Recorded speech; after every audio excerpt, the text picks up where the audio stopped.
¿Existió Jesús realmente?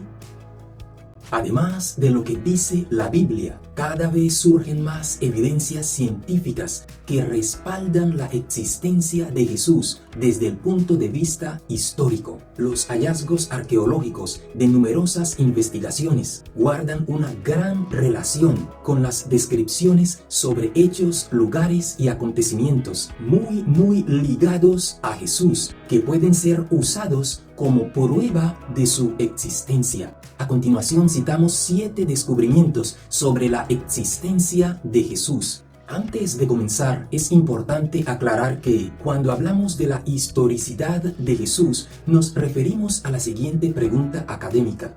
¿Jesús de Nazaret existió como una figura histórica? En otras palabras, los episodios narrados en la Biblia a través de los evangelios se pueden confirmar como eventos históricos en contraposición con el mito, con las leyendas o la ficción, sumado a numerosas referencias de historiadores que describen a Jesús de Nazaret como un predicador judío que vivió a principios del siglo I en las regiones de Galilea y Judea y murió crucificado en Jerusalén alrededor del año 30 bajo el gobierno de Poncio Pilato. Además de esas referencias, vamos a presentar hallazgos científicos, descubrimientos arqueológicos que respaldan estos hechos. Comencemos con uno de los más recientes, el estanque o piscina de Siloé. En el año 2004 se descubrió accidentalmente una especie de piscina o estanque mientras hacían las excavaciones de un sistema de drenaje en Israel. Los arqueólogos excavaron y encontraron una piscina que tenía al menos 20 escalones que bajaban desde el nivel de la calle hasta donde estaba el agua. En realidad, la piscina de Siloé bizantina en Jerusalén fue mandada a construir por la emperatriz Eudocia en el siglo V para conmemorar el milagro del ciego sanado por Jesús. Esta piscina bizantina ayudó a redescubrir el verdadero estanque de Siloé, que fue una reconstrucción del primer estanque construido por el rey Ezequías en el siglo VIII a.C. Debido a que la piscina estaba en el lugar exacto en el que los eruditos habían creído durante mucho tiempo que se encontraba el estanque real de Siloé, a solo 70 metros del estanque bizantino, y que también correspondía a la época de Jesús, entonces se identificó como el estanque real de Siloé, donde el ciego se había lavado para recibir sanidad obedeciendo a la voz de Jesús, tal como registra el Evangelio de Juan capítulo 9. Jesús sanó a un hombre ciego haciendo lodo y untándole en los ojos e indicándole que fuera y se lavara en el estanque de Siloé.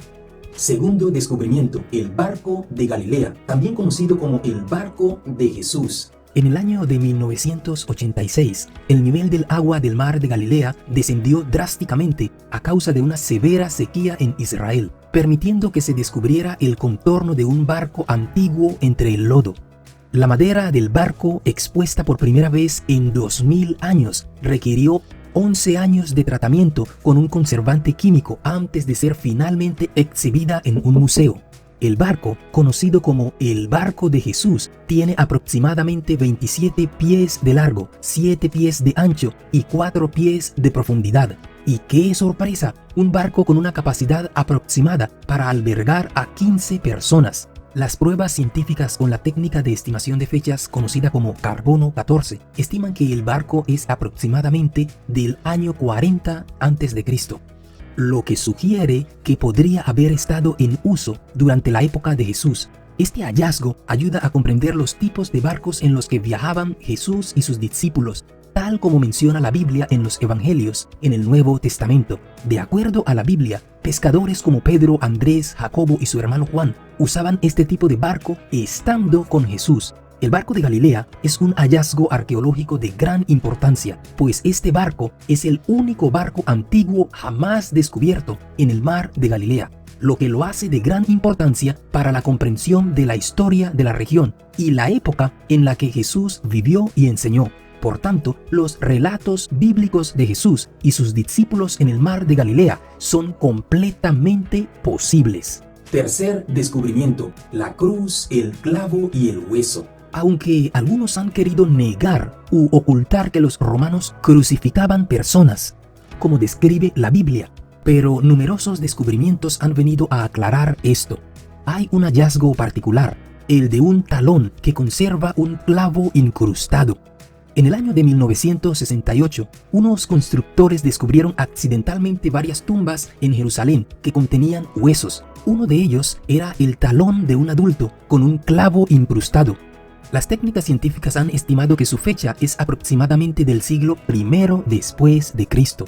Esto no deja duda alguna sobre la forma como describe la Biblia que Jesús fue crucificado y traspasado por clavos en sus pies y manos. Además, este descubrimiento desarma a los escépticos y críticos que argumentaban que Jesús habría sido arrojado a una fosa común para criminales en lugar de haber sido dignificado con un entierro adecuado, tal como describe la Biblia. Con este hallazgo también queda demostrado que los allegados o seres queridos de una persona crucificada podrían recuperar el cuerpo y prepararlo para enterrarlo en una tumba familiar, como hicieron con Jesús llevándolo a la tumba de José de Arimatea. Esto lo registra el Evangelio de San Mateo capítulo 27, versículo 57. Cuando llegó la noche, vino un hombre rico que era parte del concilio, era de la ciudad de Arimatea. Este hombre llamado José, que también había sido discípulo de Jesús, este fue a Pilato y pidió el cuerpo de Jesús. Entonces Pilato mandó que se le diese el cuerpo, y tomando José el cuerpo, lo envolvió en una sábana limpia, y lo puso en un sepulcro nuevo que había labrado en la peña, y después de hacer rodar una gran piedra a la entrada del sepulcro, se fue. Y estaban allí María Magdalena y la otra María sentadas delante del sepulcro. Lucas nos da algunos otros detalles. El capítulo 23, el versículo 50 dice: había un varón llamado José de Arimatea, ciudad de Judea, el cual era miembro del concilio, varón bueno y justo. Que también esperaba el reino de Dios y no había consentido en el acuerdo ni en los hechos de ellos, fue a Pilato y pidió el cuerpo de Jesús, y quitándolo lo envolvió en una sábana y lo puso en el sepulcro abierto en la peña, en el cual aún no se había puesto a nadie. Era día de la preparación y estaba para comenzar el día de reposo. Y las mujeres que habían venido con él desde Galilea siguieron también y vieron el sepulcro y cómo fue puesto su cuerpo, y vueltas prepararon especias aromáticas y ungüentos. Todo esto confirma así lo que revela el hueso del talón con el clavo incrustado, es decir, las costumbres de preparativos y cuidados que tenían con los muertos aunque estos hayan sido crucificados. Cuarto descubrimiento: las 10 sinagogas de Israel. Veamos. Las sinagogas eran edificaciones públicas utilizadas por los judíos para reuniones cívicas o ceremonias religiosas. Después de muchos proyectos de investigación arqueológicos en Israel, se han desenterrado los restos de al menos 10 sinagogas que datan de antes del año 70 después de Cristo. Sinagogas en Capernaum, Gamla, de Herodium, Jericó, Magdala, Masada, Modiín, Kiriat Sefer, Bet Shemesh y en Et Tuani. Los evangelios registran que Jesús solía visitar las sinagogas. Por ejemplo, Mateo capítulo 4, versículo 23 dice: recorría toda Galilea, enseñando en las sinagogas de ellos y proclamando el evangelio del reino. Y Lucas afirma que la costumbre de Jesús era ir a las sinagogas los sábados. Lucas capítulo 4, verso 16.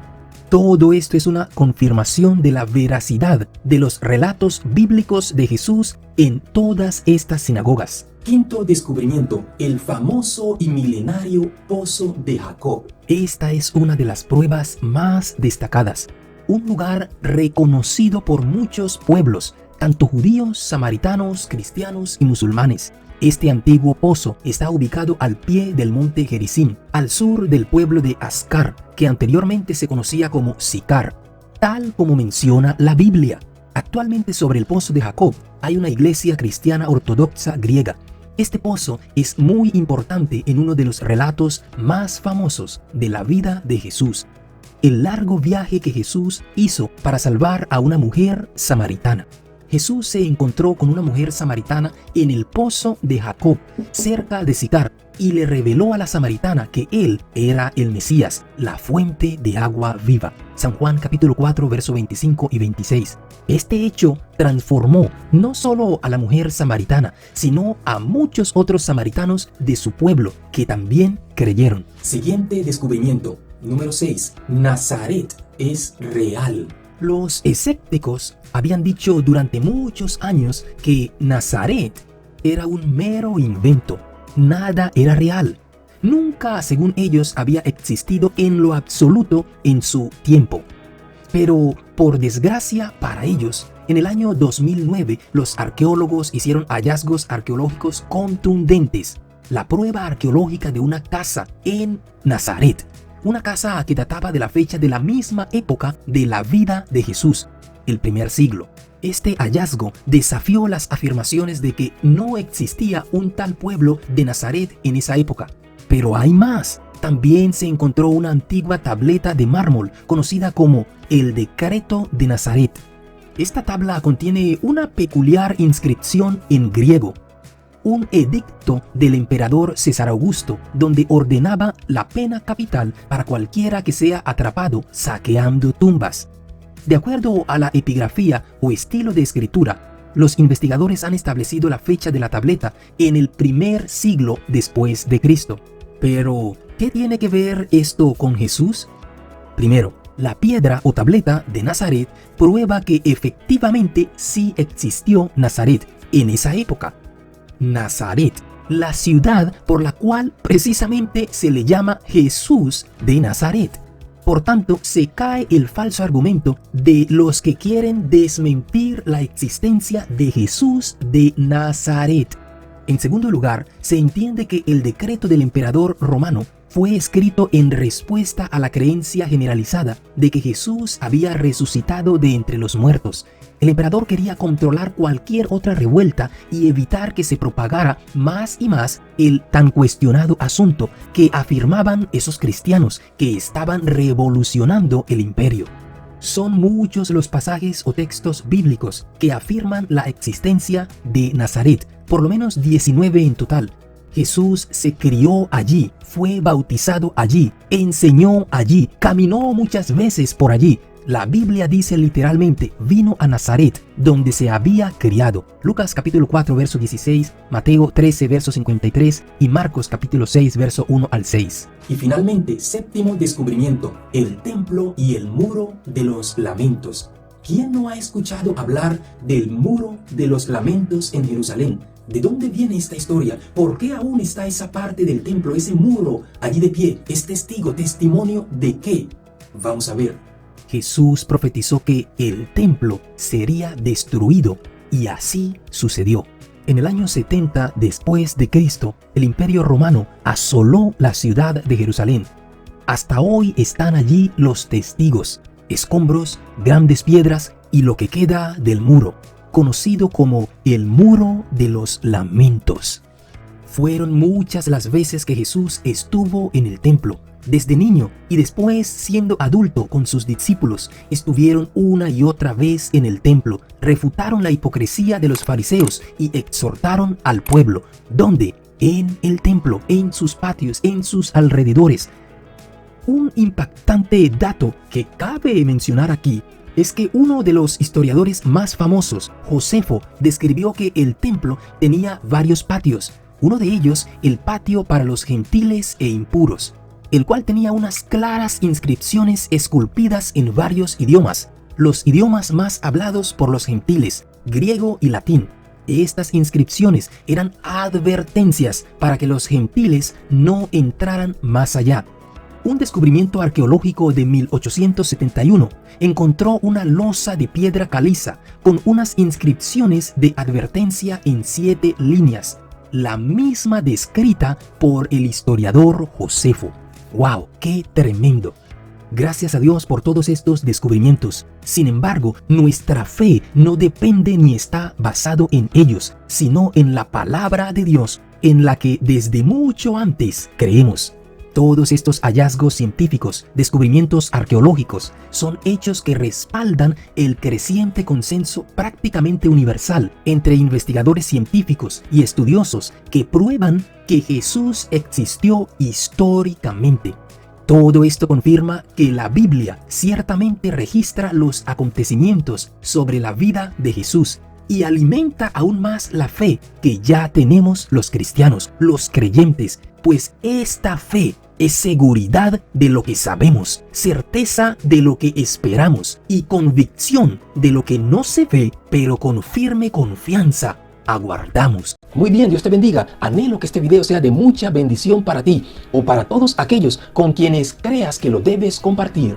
Ahora, apoya al canal, dale un toque al botón de me gusta, dale un buen like, así ayudas a que el sistema difunda más y más este contenido. Y si no lo has hecho, te invito, suscríbete y activa la campana de notificaciones para que el sistema te avise cuando publicamos nuevos videos. Bueno, deseo que Dios te bendiga. Te habló tu amigo y servidor Walter Rentería Agualimpia del proyecto de liderazgo y superación personal MásLíderes.com.